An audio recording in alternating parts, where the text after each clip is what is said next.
The elevator doors opened on the 53rd floor and Zara James walked in like she had already won. Not with arrogance, not with performance, with the particular stillness of a woman who has been planning this moment for 3 years, 2 months, and 11 days, and who feels nothing now that it's finally here except the cold, disciplined focus of someone who has sharpened herself into something dangerous. She was wearing a black structured coat, natural hair pinned back, carrying a single leather portfolio. No assistants, no entourage, nothing that said she needed anything from anyone in this building. A junior executive nearly tripped over himself getting to her. "Ms. James, Mr. Kang is ready for you." She already knew that. She had arranged for him to be ready. The boardroom was what she expected. Floor-to-ceiling glass, Seoul sprawling 40 stories below like a circuit board lit up at dusk. 8 men seated around an obsidian table, all of them in the same charcoal suits, all of them wearing the same expression powerful men wear when they've already decided a meeting is a formality. And at the head of the table, Kang Min-Jun. He was younger than his press photos suggested. Sharper. The kind of man who wore control the way other men wore cologne, as if he had soaked in it so long he couldn't smell it on himself anymore. He stood when she entered, which surprised her. She hadn't expected manners. "Ms. James." He gestured to the chair nearest him. "Please." She walked past it and took the seat at the opposite end of the table. A beat of silence moved through the room. Min-Jun looked at her. Something shifted behind his eyes, not offense. Curiosity. Like a variable had appeared in an equation he thought he had already solved. He sat down. "We appreciate you coming," he said. "Your firm comes highly recommended." "I know," Zara said. She had recommended herself. Through 4 intermediaries. Over 8 months. She had built the referral chain so carefully that by the time Kang Group's board went looking for an independent forensic auditor, her name was the only one that felt inevitable. She had built the door, knocked on it herself, and waited for them to open it like they were doing her a favor. Min-Jun studied her for a moment longer than was professional. Then he opened the folder in front of him and the meeting began. She had 3 weeks to audit a subsidiary that had been hemorrhaging money in ways nobody could explain. That was the official assignment. What she was actually doing was something she had been building towards since the night 3 years ago when her phone rang at 2 in the morning and a federal supervisor told her, in a voice carefully emptied of all emotion, that her case had been closed, her findings sealed, and her security clearance suspended pending review. The case was called Meridian. It was the largest money laundering network she had ever mapped. Private intelligence firm on the surface. Underneath, a pipeline funneling government contract money through shell companies in 4 countries, back into the pockets of people who had enough political cover to never be touched. She had spent 19 months building it. She had names, signatures, transaction records that were airtight. 2 weeks before she was scheduled to hand the case to the prosecutor's office, it disappeared. Her mentor, David Park, a Korean-American investigator who had spent 30 years doing the kind of work nobody got credit for, was found dead in his apartment on a Tuesday morning. The official ruling came back in 72 hours. Suicide. Zara knew David Park. She knew what he ate for breakfast. She knew he called his daughter every Sunday evening without fail.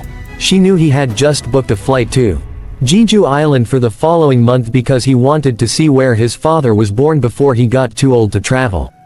Men who book plane tickets do not choose to die on a Tuesday morning.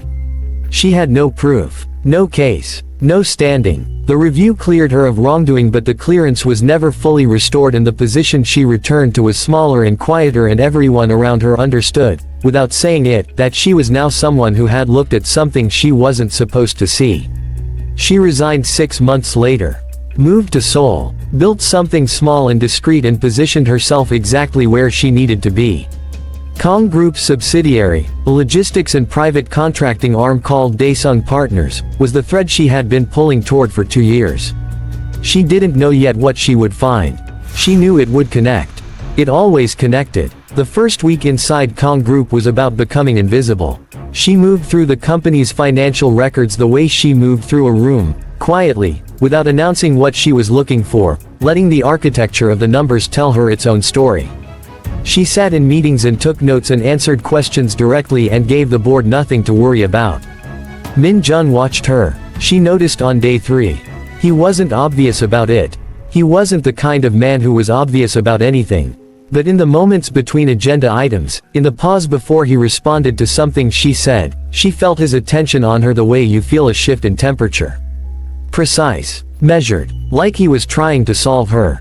She found it irritating. She couldn't afford to find it anything else.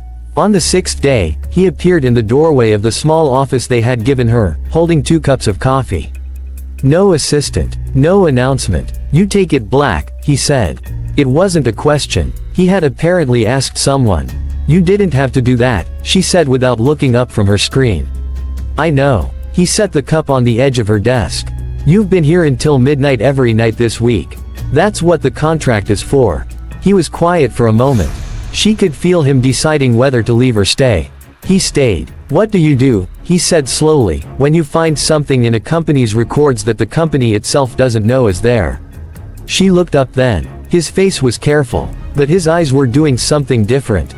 Something that looked, uncomfortably, like the expression of a man who is hoping someone will finally tell him what he already suspects.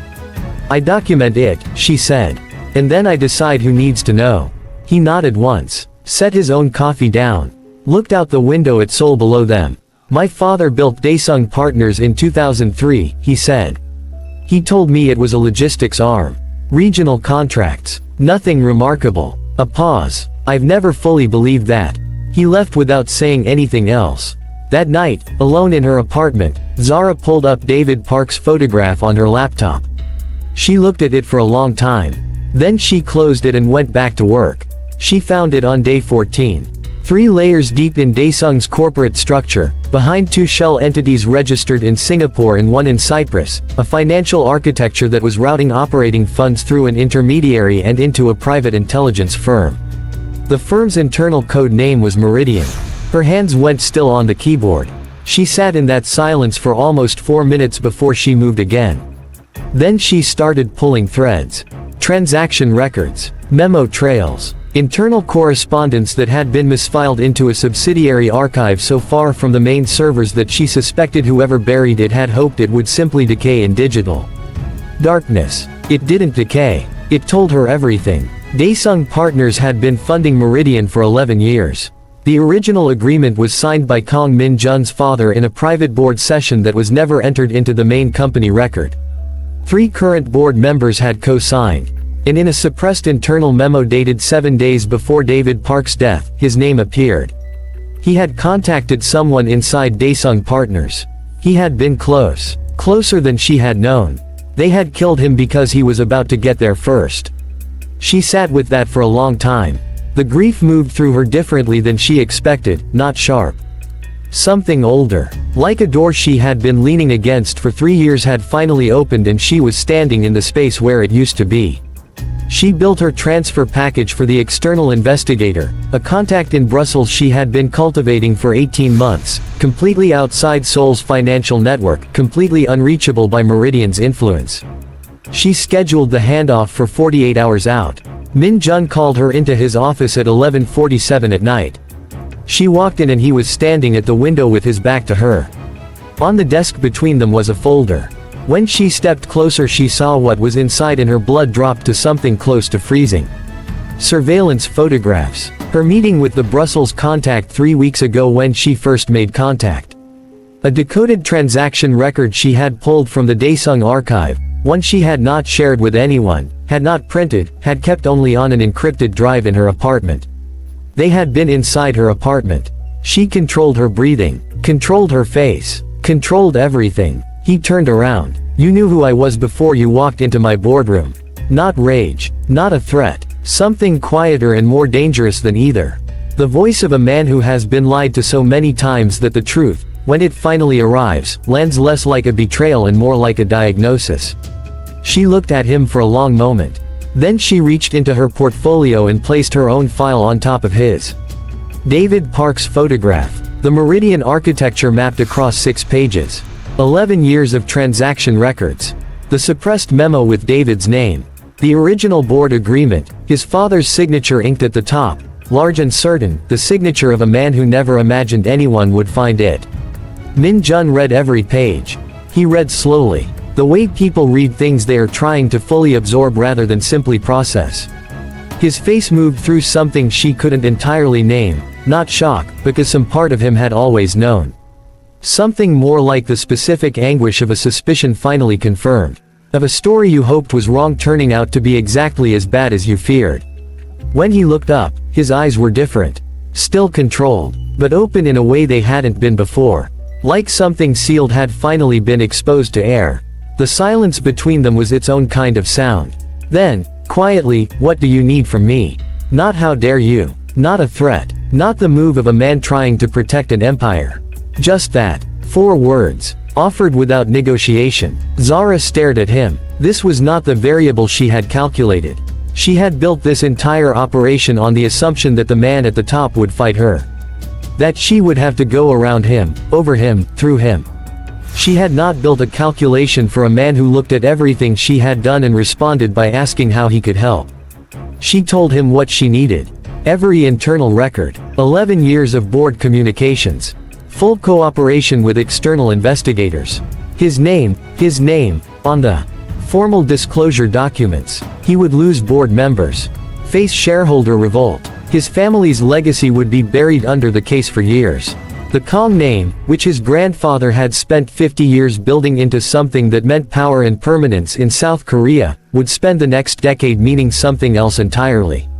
He nodded once. Set the meeting. The case broke the way large things break, all at once, then everywhere. The Brussels investigator went public with the Meridian connection on a Thursday morning. By Friday the shell architecture was under federal scrutiny in 3 countries. By the following Wednesday, 3 Kang Group board members were in custody. 2 of them had been signing documents in that company since before Min-Jun was old enough to read them. Min-Jun stood in front of cameras and said his family's name in the same sentence as the word criminal. He did not look away from the cameras. He did not hedge. He said what needed to be said with the particular steadiness of a man who has decided that the truth is more important than what the truth costs him. Zara watched it from a hotel room in Seoul and felt something move through her chest that she hadn't felt in 3 years. The Meridian case was formally reopened by federal prosecutors in Washington. The 4 senators surfaced in the transaction records within a week. The private intelligence network's operating licenses were suspended across 3 jurisdictions. The supervisor who had buried her original case was placed under investigation. And David Park's death was reclassified. The investigator who had signed off on the suicide ruling was indicted on a Tuesday morning, the same day of the week David had died. She didn't know if that was coincidence. She chose to believe it wasn't. She sat alone in that hotel room with the television on and the sound turned low, and she let herself feel it. All of it, the grief and the relief and the long exhausted weight of 3 years of holding something no one else would hold. It moved through her slowly. Like ice finally allowed to melt. She thought about Min-Jun. About the way he had said set the meeting without a single second of hesitation. About the fact that he had looked at the worst possible version of his own story and chosen to tell it himself rather than let someone else bury it. She had not calculated for that. 3 months later she was standing outside a federal building in Washington, D.C. on a gray November morning. The case was front page. David Park's name, spelled correctly, in full, finally, was in the headline beneath the words "Wrongful Death Investigation Reopened." She stood there for a long time. Long enough that the cold started moving through her coat. Her phone buzzed. Seoul area code. She looked at it for a long time. Long enough that the traffic light across the street cycled twice. She answered. Neither of them spoke first. The silence wasn't awkward. It was the silence of 2 people who have already said the hardest things and are now standing on the other side of them. Then, quietly, his voice, "Are you done?" She looked up at the building. At David's name in the headline still glowing on her screen. "Yeah," she said. "I'm done." A pause. The kind that holds something in it. Then come back. She didn't say yes. She didn't say no. But when she turned around, she wasn't facing the building anymore.